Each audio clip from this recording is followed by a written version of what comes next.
एक किसान था। वह एक बड़े से खेत में खेती किया करता था।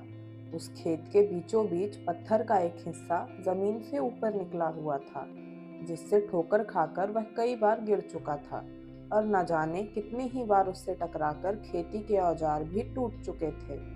रोजाना की तरह आज भी वह सुबह सुबह खेती करने खेत पर पहुंचा, पर जो सालों से होता आ रहा था आज भी वही हुआ। एक बार फिर किसान का हल पत्थर से टकराकर टूट गया। किसान बहुत ही गुस्सा हो गया और उसने मन ही मन सोचा कि आज जो भी हो जाए, आज तो वह इस पत्थर को जमीन से निकालकर बाहर फेंक ही देगा। वह तुरंत भागा और गांव से 5-6 लोगों को बुला लाया और सभी को लेकर वह उस पत्थर के पास पहुंचा।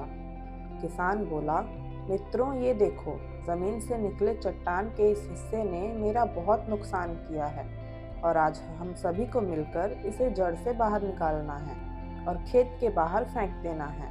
और ऐसा कहते ही वह फावड़े से पत्थर के किनारे पर वार करने लगा। पर ये क्या, अभी उसने 1-2 बार ही मारा था कि पूरा का पूरा पत्थर जमीन से बाहर निकल आया। साथ खड़े सभी लोग भी अचरज में पड़ गए और उन्हीं में से एक ने हंसते हुए पूछा, क्यों भाई, तुम तो कहते थे कि तुम्हारे खेत के बीचों बीच में एक बहुत बड़ी सी चट्टान दबी हुई है, पर ये तो एक मामूली सा पत्थर निकला।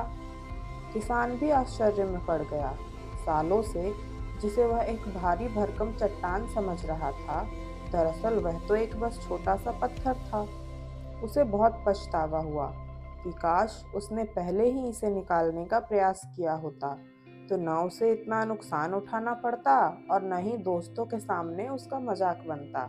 तो दोस्तों, इस किसान की तरह हम भी कई बार जिंदगी में आने वाली छोटी छोटी बाधाओं को बहुत बड़ा समझ लेते हैं और उनसे निपटने की बजाय तकलीफ उठाते रहते हैं। ज़रूरत इस बात की है कि हम बिना समय गवाए उन मुसीबतों से लड़ें, और जब हम ऐसा करेंगे तो कुछ ही समय में चट्टान सी दिखने वाली समस्या एक छोटे से पत्थर के समान दिखने लगेगी, जिसे हम आसानी से ठोकर मारकर आगे बढ़ सकते हैं। तो कैसी लगी आपको ये कहानी? अगर अच्छी लगी तो प्लीज़ लाइक करिए, शेयर करिए और ऐसी ही और कहानियों के लिए हमारे चैनल को सब्सक्राइब कीजिए।